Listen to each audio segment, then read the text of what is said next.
Tuo on Alfredin talo. Kenkätalo! Hyvän mallinen. Hei Korppi, pitkästä aikaa. No nyt sinä pääset pois Maurin mökistä. En omasta halustani.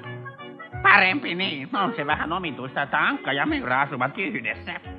On. Vaikka me asutaankin eri taloissa, niin Mauri on silti isäni. Sinä sitten olet lapsellinen. Mitä sinulla oli asiaa? Tulin vain katsomaan taloasi. Pidätkö siitä? Katsotaan. Totta puhuakseni ei ole minun makuuni. Makuasioista ei kiistellä. Sen ympärillä leijuu pahaenteinen ilmapiiri. Ei pidähän suusi! En huomannutkaan sinua. Sinä olit jo pienenä ilkeä, nyt isona sinusta on tullut vielä ilkeämpi. Sinä et koskaan kasvakaan isoksi. Suu kiinni!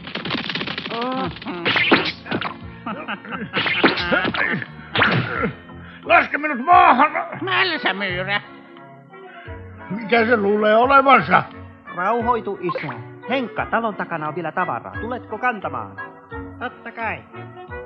Pahaenteinen ilmapiiri. Luuleeko se, että joku paholaislauma hyökkää talon kimppuun?